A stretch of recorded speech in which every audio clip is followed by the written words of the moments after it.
In a world of repetitive Hollywood big-budget movies and predictable plots, two unconventional movie critics have been shunned by the very industry they are trying to save simply because of their views. Essentially blackballed from filmmaking for not working the Hollywood system. Mired in controversy. Blacklisted from the entertainment industry. Ostracized for simply doing their job.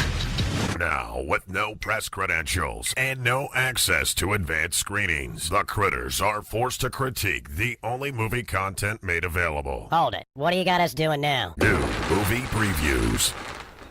This wasn't in my contract. Yep. Lamest idea ever. Murray Marmot and Rocco Raccoon. They're taking back the streets, one preview at a time. You're watching the Hollywood Funk Pre-Review Show.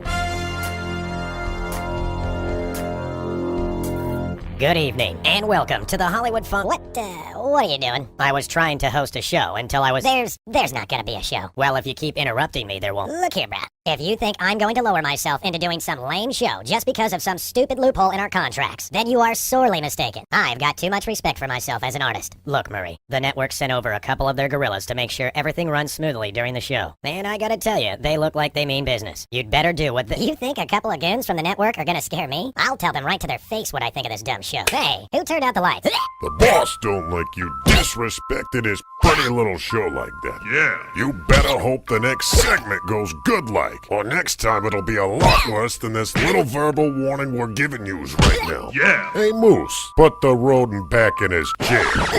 Welcome back to the show. Wow, did they give you a purple nurple? They really were gorillas. And funny enough, one of them is named Moose. Hey, you making fun of Moose? Yeah. No, sir. We have a great show lined up for you this... I think I swallowed my tooth. This week's contenders feature a beloved fish stuck between a rock and a clown. Only one can emerge from the murky depths victorious. Our first contender is the follow-up to the Disney Pixar Studios animated classic Finding Nemo, appropriately titled Finding Dory. Nemo and company reunite to help Dory find her estranged parents, and just like before, hijinks and hilarity ensue. I was a big fan of Finding Nemo, so I may be a little biased, but based on this preview, I think Disney Pixar has another big hit on their hands in Finding Dory. They are natural predators. They could pounce at any moment. Mate, don't you worry. Oh, Gerald! Get off the rock! Get off! You know if I'm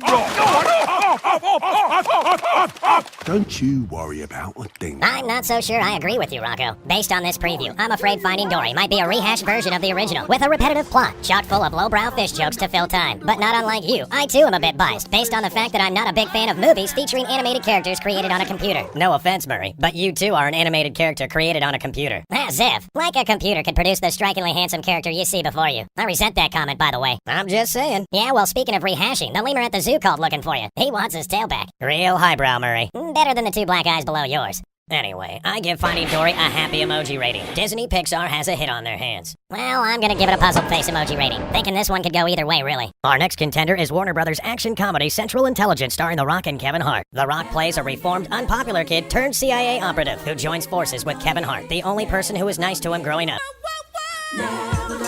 The two work together to bring down some bad guys who are trying to take control of U.S. spy satellites and destroy the country. Calvin, it's me, Bob. Sorry, do I know you? Robbie Weirdick from high school. God, man, look at you. You lost like 200 pounds. What did you do? I just did one thing. I need to know. I worked out 6 hours a day, every day, for the last 20 years straight.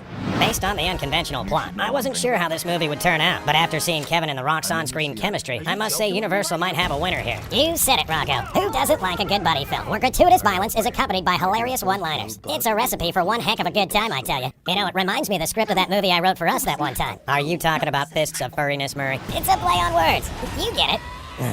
I like the potential of Central Intelligence, and I'll give it a happy emoji as well. I'm with you, buddy. Happy emojis all around. And finally is Dimension Films' Clown, a movie where a man finds an old clown costume in his attic to wear for his daughter's birthday, only to find out the costume is cursed and possesses the man. Really? Is this not the dumbest idea for a horror film I have ever heard? As a matter of fact, I think this might be the funniest movie we reviewed this week. I mean, I love a good clown movie as much as the rest of the animal kingdom, but this is ridiculous. Anytime I want to see a scary clown, I can head over to Hollywood Boulevard and watch the street performers molest the tourists. So you won't be going to see this movie? Are you kidding? That's a clown question, bro. That's a clown question, bro. Well, I think clown is just too weird to entertain, and therefore I'm going to give it a frown emoji. I think your face kind of resembles a clown, but I have to agree. I'm giving this one a no thanks emoji. Sorry, Dimension. Better luck next birthday. Jeez. Time to tally our votes and see who this week's winner is.